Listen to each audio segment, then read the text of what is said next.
അഭിരാമി അജിത്. ഞാനാണ് നിങ്ങൾക്ക് പൊളിറ്റിക്കൽ സയൻസിൽ ക്രാഷ് എടുക്കുന്നത്. അപ്പോൾ എന്താണ്, 2 സെഷനിൽ നമ്മൾ 2 ചാപ്റ്റർ നമ്മൾ കവർ ചെയ്തു അല്ലേ? ഏതൊക്കെയായിരുന്നു? ദ എൻഡ് ഓഫ് ബൈപോളാരിറ്റിയുടെ ടോപ്പിക്സ് നമ്മൾ കവർ ചെയ്തു. അത് കഴിഞ്ഞ് ദ US ഹെഗമണിയുടെ ടോപ്പിക്സ് നമ്മൾ കവർ ചെയ്തു. ഈ നമ്മൾ എന്താണ് പ്രീവിയസ് ഇയർ ക്വസ്റ്റ്യൻസ് ആണ് നമ്മൾ നോക്കുന്നത് ഈ 2 ചാപ്റ്റേഴ്സിൻ്റെ. നമുക്കൊന്നും പെട്ടെന്ന് നോക്കാം അല്ലേ എന്താണെന്ന്.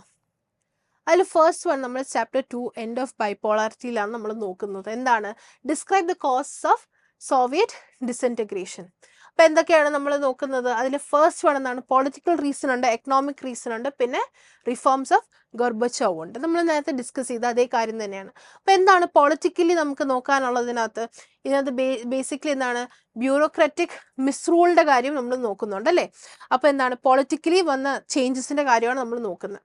അത് എന്താണ്? The life of ordinary people was not at all smooth. അതിൻ്റെ ഒരു എന്താണ്, അവർക്ക് ഒരുപാട് എന്താണ് ബുദ്ധിമുട്ടുകൾ ഇതിൻ്റെ ഭാഗമായിട്ട് ഉണ്ടായിരുന്നു. ഈ ഒരു എന്താണ് കമ്മ്യൂണിസ്റ്റ് പാർട്ടിയുടെ ഐഡിയോളജി ഫോളോ ചെയ്യുന്നതിൽ അവർക്ക് ഒരുപാട് അതിൻ്റെ ബുദ്ധിമുട്ടുകൾ ഉണ്ടായിരുന്നു. അത് എന്താണ്? Lack of democracy and lack of freedom of expression. ഇപ്പം ഞാൻ നേരത്തെ പറഞ്ഞു, ഈ കമ്മ്യൂണിസ്റ്റ് പാർട്ടിയുടെ കീഴിലായതുകൊണ്ട് തന്നെ അവർക്ക് എന്താണ് fundamental rights, basic fundamental rights പോലും അവിടുത്തെ ജനങ്ങൾക്ക് ഉണ്ടായിരുന്നില്ല. പിന്നീട് എന്താണ്? Although on paper Russia was just one of 15 republics, it was either suppressed or controlled by the people of all other republics. Russia എന്താണ് പവർ ബാക്കിയുള്ള റിപ്പബ്ലിക്കിനെക്കാട്ടിലും പവറിലുണ്ടെങ്കിൽ പോലും എന്താണ് അതിന് അതിൻ്റെതായ ഇമ്പോർട്ടൻസ് ലഭിക്കുന്നുണ്ടായിരുന്നില്ല. പിന്നീട് എന്താണ്? പിന്നീട് നമ്മൾ നോക്കുന്നത് എക്കണോമിക് റീസൺ ആണ്. ഇക്കണോമിക് റീസണിൽ എന്താണ്? To become equal with US in weapons, USSR spent a lot of its money on weapons. അപ്പോൾ എന്താണ്? എക്കണോമിക്കലി അവർ ഒരുപാട് പിന്നിലായിരുന്നു. US-ൻ്റെ അത്രയും വെപ്പൻസ് വേണമെന്ന് പറഞ്ഞ് USSR എന്ത് ചെയ്തു? ഒരുപാട് പൈസ സ്പെൻഡ് ചെയ്ത് അവർ അത്രത്തോളം വെപ്പൻസ് വാങ്ങി വെച്ചിരുന്നു. USSR was behind the West in technology and internal structure. It had no ability to protect the political and economical interest of the people. അവരെന്ത് ചെയ്തു? പൈസ മൊത്തം ചിലവാക്കിയത് ഏതിലാണ്? വെപ്പൻസിലാണ് അവർ ചിലവാക്കിയത്. അതുകൊണ്ട് തന്നെ എന്താണ്, അവർക്ക് അതിൻ്റെതായ എക്കണോമി അവർക്ക് കിട്ടിയിട്ടില്ല. അവർ എക്കണോമിക്കലിയും ബാക്കിലായിരുന്നു, ടെക്നോളജിക്കലിയും ബാക്കിലായിരുന്നു, സയൻറ്റിഫിക്കലിയും ബാക്കിലായിരുന്നു, എല്ലാത്തിൽ നിന്നും അവർ ബാക്കിലായിരുന്നു. അത് അവിടുത്തെ ജനങ്ങളെ വല്ലാതെ അവർ ഡിസാറ്റിസ്ഫൈഡ് ആയിരുന്നു ആ ഒരു കാര്യത്തിൽ. പിന്നീട് എന്താണ്? അപ്പോൾ ഇതാണ് എക്കണോമിക് റീസൺ. പൊളിറ്റിക്കൽ റീസൺ നമ്മൾ ഡിസ്കസ് ചെയ്തു, എക്കണോമിക് റീസൺ നമ്മൾ ഡിസ്കസ് ചെയ്തു. അത് കഴിഞ്ഞ് എന്താണ്? Reforms of Gorbachev. അപ്പോൾ ഗോർബച്ചോവിൻ്റെ 2 ഇമ്പോർട്ടൻറ്റ് റിഫോംസ് അല്ലെങ്കിൽ പോളിസീസ് ഏതൊക്കെയായിരുന്നു? ഗ്ലാസ്നോസ്റ്റും പിന്നെ പെരസ്ട്രോക്കിയുമായിരുന്നു ഈ 2 പോളിസീസ്. അപ്പോൾ എന്താണ്? They did not bring the expected result, they bought more trouble to the country leading to disintegration. ഈ 2 പോളിസീസ് എന്തിനാണ് ഗോർബച്ചോവ് കൊണ്ടുവന്നത്? വെസ്റ്റേണിൽ നിന്നും നമുക്ക് എന്താണ്, നമ്മൾ ഒരുപാട് പിന്നിലായതുകൊണ്ട് നമുക്ക് അവരുടെ പോളിസീസ് നമുക്ക് ഏറ്റെടുക്കാം, നമുക്ക് ക്യാപിറ്റലിസം കൊണ്ടുവരാം എന്ന് പറഞ്ഞ് 2 പോളിസീസ് ആയിരുന്നു ഗോർബച്ചോവ് കൊണ്ടുവന്നിരുന്നത്. ഈ 2 പോളിസീസ് കൊണ്ടുവന്നപ്പോൾ തന്നെ എന്താണ്, അവരുടെ പാർട്ടിക്കിടെ തന്നെ ഒരുപാട് പ്രോബ്ലംസ് വന്നു. അത് അവർ ഒപ്പോസ് ചെയ്തു. അങ്ങനെ എന്താണ്, അത് മാത്രമല്ല കൊണ്ടുവന്ന അത്രയും എന്താണ്, അത് ഹിറ്റായില്ല, അത് കുറച്ച് എന്താണ് ഫെയിലായിപ്പോയി. അത് കുറേ കൂടെ ട്രബിളാണ് എന്ത് കൺട്രിക്ക് കൊണ്ടുവന്നിരുന്നത്. അപ്പോൾ ഇത്രയാണ് നമുക്ക് ഫസ്റ്റ് ചാപ്റ്ററിൽ അല്ലെങ്കിൽ ഫസ്റ്റ് ക്വസ്റ്റ്യൻ നമുക്ക് പഠിക്കാനുള്ളത്. എന്തായിരുന്നു? ഡിസിൻറ്റഗ്രേഷൻ ഓഫ് സോവിയറ്റ് യൂണിയൻ്റെ അല്ലെങ്കിൽ അതെന്തായിരുന്നു റീസൺസ് എന്നുള്ളത്.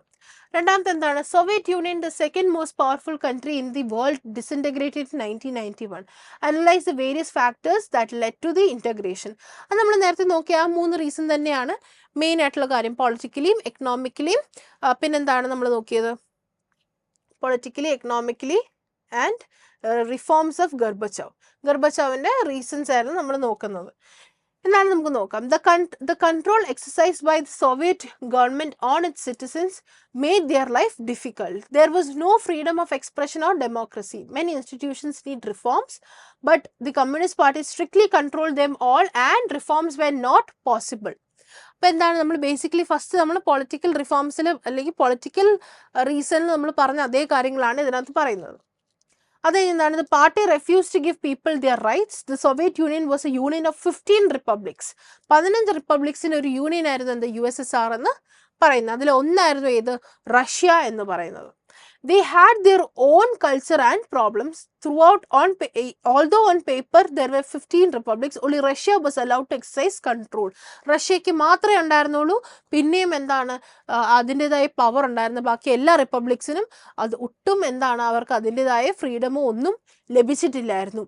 Russia dominated other republics, and the people of the other republics were either ignored or suppressed. അവർക്ക് അവരുടേതായ ഇമ്പോർട്ടൻസ് ബാക്കിയുള്ള റിപ്പബ്ലിക്സിന് കിട്ടിയിരുന്നില്ല. റഷ്യയ്ക്ക് മാത്രമാണ് എന്ത് അതിൻ്റെതായ ഇമ്പോർട്ടൻസ് ലഭിച്ചിരുന്നത്. പിന്നീട് എന്താണ്, although the Soviet Union was able to maintain their equality with US in arm race, it was very costly for them. Western technology was better than the Russian technology.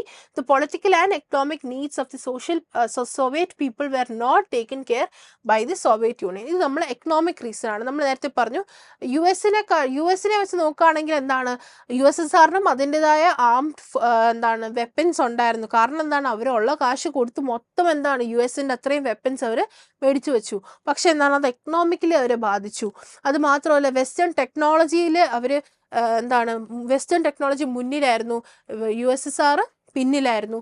അങ്ങനെ ഒരുപാട് കാര്യങ്ങൾ എന്താണ് അവർ പിന്നിലായിരുന്നു. ജനങ്ങളുടെ ലൈഫ് കുറെ കൂടെ ബുദ്ധിമുട്ടിലേക്ക് കൊണ്ടുവരികയായിരുന്നു. Soviet Union used most of their resources to develop atomic weapons, to make arms, to increase military facilities, and to develop its satellite East European countries. The go slow policy, refusal to correct mistakes, and closed door policies quickened the country's downfall. അതായത് എന്താണ് ഗർബച്ചോവിൻ്റെ policies ആണെങ്കിൽ പോലും പല policies വന്നെങ്കിൽ പോലും എന്താണ് അത് കൺട്രിയുടെ ഡൗൺഫോളിലേക്ക് കുറെ കൂടെ എന്താണ് സപ്പോർട്ട് ചെയ്യാണ് ചെയ്തത്. ഇത്രയാണ് എന്ത് നമ്മൾ എന്താണ് ആ ഡിസിൻറ്റഗ്രേഷൻ്റെ ഭാഗമായിട്ട് അല്ലെങ്കിൽ അതിൻ്റെ കോൺസിക്വൻസസ് ആയിട്ട് നമ്മൾ പറയുന്നത്, അല്ലെങ്കിൽ അതിൻ്റെ റീസൺ എന്ന് പറയുന്നത്. ഇനി എന്താണ് shock therapy and explain its consequences, നമ്മളിത് ഡിസ്കസ് ചെയ്ത കാര്യമാണ്. എന്താണ് ഇറ്റ് ഈസ് എ ട്രാൻസിഷൻ അല്ലേ, it is A transition from എന്താണ് അതോറിറ്റിക്കലി എന്താണ് ഇതൊരു സോഷ്യലിസ്റ്റ് ഒരു സിസ്റ്റത്തിൽ നിന്നും എന്താണ് ക്യാപിറ്റലിസ്റ്റ് ഡെമോക്രാറ്റിക് സിസ്റ്റത്തിലേക്ക് മാറുന്ന ആ ഒരു ട്രാൻസിഷനെയാണ് എന്ത് ഷോക്ക് തെറപ്പി എന്ന് പറയുന്നത്. ഒരുപാട് കൺട്രീസ് ആ ഷോക്ക് തെറപ്പിയിലൂടെ കടന്നു പോയിട്ടുണ്ട് അല്ലേ. The failure of Soviet Union made many countries and its constituent countries abandon communism and follow democratic ways. ഇപ്പോൾ USSR ഡിസോൾവ് ചെയ്തപ്പോൾ എന്ത് പറ്റി, പല റിപ്പബ്ലിക്സ് എന്ത് ചെയ്തു, അവർ കമ്മ്യൂണിസം അബാൻഡൻ ചെയ്തിട്ട് അവർ ഡെമോക്രസിയിലേക്ക് അവർ ഫോളോ ചെയ്യാൻ തുടങ്ങി.